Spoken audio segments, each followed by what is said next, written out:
Today we're going to discuss Stoic discipline in business. We're only going to discuss one tiny part of it, and this is an issue that I've noticed that's been occurring in the entrepreneurship world. My concern with Stoicism that is being taught on social media is the issue of emotional suppression. They're associating Stoicism with the concept of having no emotion. And why is this important in business? Well, if you're in marketing, one of the most important skill sets is understanding the emotions of your consumers in order to best serve them. And this is one reason that women are doing incredibly well in marketing because we've had a lifetime of understanding emotions. We know exactly how our emotions connect with our purchasing habits. We know how emotions affect when you're giving a gift. And we know how to foreshadow our emotions based on how we feel.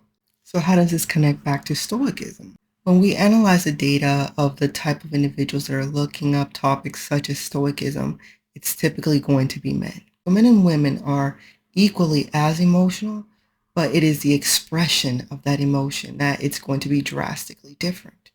So when men are typically looking for topics such as Stoicism, they may be in a place where they are trying to improve their lives. And this is where the issue arises.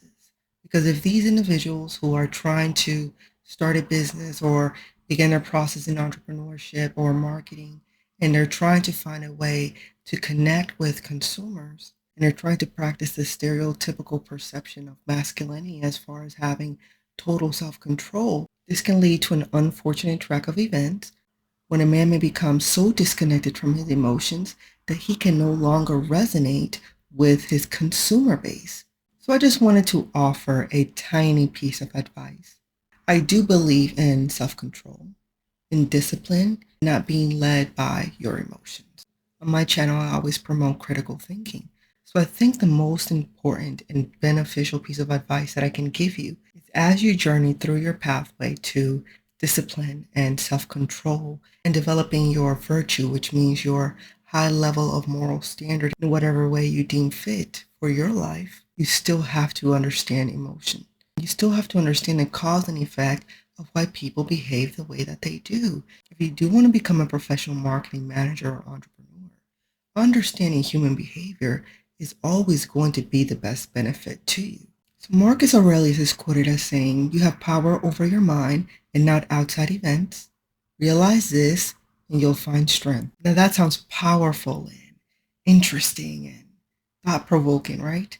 Unfortunately, that is counterintuitive to business. Now, a lot of people may disagree with me, but when you are in sales, they think, oh, I'm just going to tell you about the product and just get the sale, right? Close the deal, and then that's it. That's the art of the sale.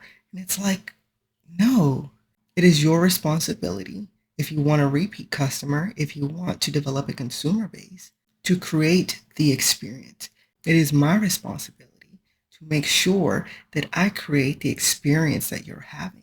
I have to foreshadow your needs, that as you go through the buyer readiness stage, that you are going to hit every single measure so that you have the best post-purchase experience. If you have the stoic mindset and you think, well, what will be when it comes to your consumers rather than your personal self, and you don't separate those two variables, you're not going to be as efficient at closing the sale. So I just wanted you guys to be aware.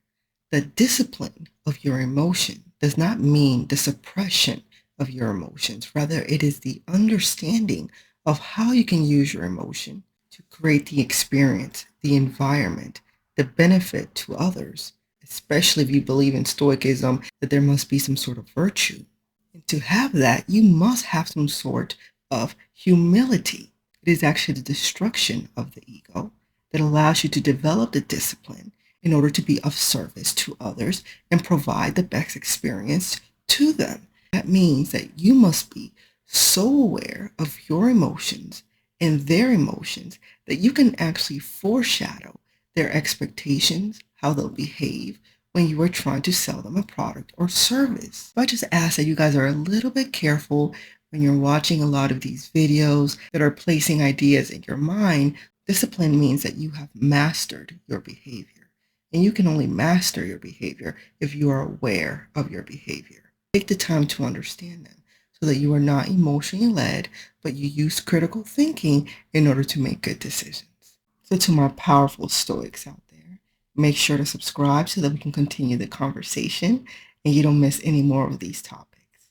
All right, see you guys next time. Bye-bye.